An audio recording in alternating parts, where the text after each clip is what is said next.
Alors, recrutement international au Canada, précisément dans la province du Québec. Tu veux tout savoir? Retrouve-moi juste après le générique.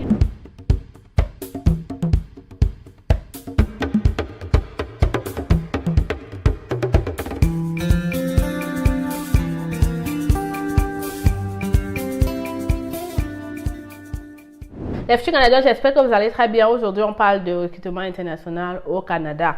Comme je le dis toujours, le recrutement international, c'est la meilleure façon d'immigrer au Canada de manière rapide, moins chère. Je ne vais pas dire rapide, mais quand même moins cher, mais aussi d'être accompagné par des professionnels. En réalité, réellement, quand tu arrives à avoir un entretien dans cette plateforme-là et que tu réussis ton entretien, tu es quand même sûr d'arriver au Canada très vite. Et puis, tu seras suivi à la lettre dans toutes tes procédures d'immigration.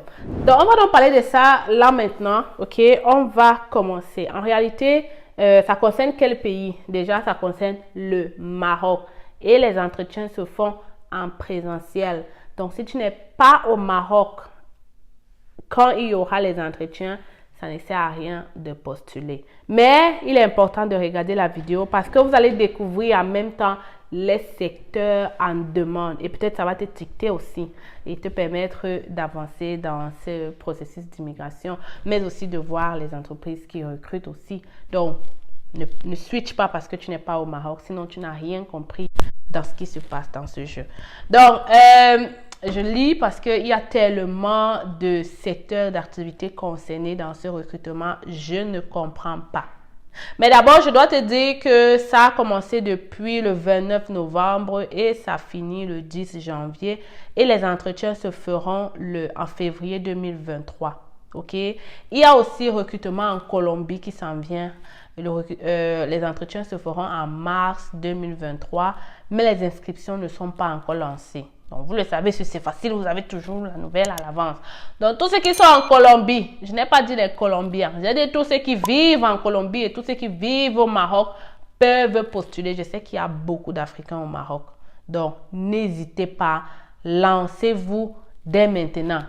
Alors, quels sont les secteurs d'activité demandés? On a bien évidemment l'administration, la construction, le génie civil, santé et services sociaux, technologie de l'information, manufacturier, services de garde et de l'enfance, transformation des aliments, transformation du bois, menuiserie, tout ce qui concerne le bois. Il y a tellement d'offres d'emploi. Le transport, on n'en parle plus, trop en demande. Fabrication et usinage. Donc, vous voyez qu'il y a tellement de secteurs. Il faut aller défiler pour voir, pour apprendre.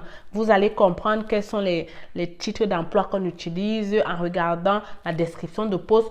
Vous allez apprendre beaucoup, même si vous n'êtes pas au Maroc. Croyez-le moi, quand on lance une information comme ça, il faut regarder. Mais le plus important déjà, c'est qu'il faut faire ton CV. Alors, comment postuler? C'est très simple. Tu vas créer un compte Journée Québec. OK, j'ai déjà montré comment créer son compte. Peut-être on va mettre la vidéo là-haut pour t'apprendre comment créer un compte Journée Québec. Ensuite, après avoir créé ton compte, tu devras téléverser un CV canadien. Si tu ne sais pas toujours comment faire ton CV, ou alors si tu n'as pas encore un CV canadien, c'est qu'en réalité, tu n'as pas envie d'immigrer au Canada comme travailleur. Parce qu'une personne normale, une personne sensée qui veut immigrer au Canada comme travailleur, doit avoir son CV canadien et ne doit pas attendre qu'on parle de recrutement. Parce que même sans les recrutements, tu peux trouver de l'emploi au Canada. Donc, il te faut le CV canadien. Et bien évidemment, notre équipe est là pour t'aider dans ce sens-là. Fais-moi un très bon CV canadien et tu verras, tu seras pris dans ce recrutement. On va pas trop parler. Il y a déjà plein de personnes qui sont venues faire le CV chez nous et qui ont réussi à passer l'entretien, à être pris, à être sélectionné. Parce qu'après avoir été sélectionné, il faut maintenant te former pour faire cette entrevue. Il faut apprendre les stratégies, les tactiques, les erreurs et tout ce qui va avec. Donc, après avoir pris le CV, prends aussi notre formation pour te préparer pour cette entrevue. Il n'y a pas grand-chose à dire dans cette vidéo. Je voulais juste t'informer qu'il y a un recrutement international en ce moment dans Journée Québec et que si tu te bouges Maintenant, ça peut être toi, mon futur Canadien. Donc, je t'attends dans la formation ou alors dans mon email hello@cfacile.com si tu veux qu'on puisse réaliser ce CV canadien pour toi. Allez!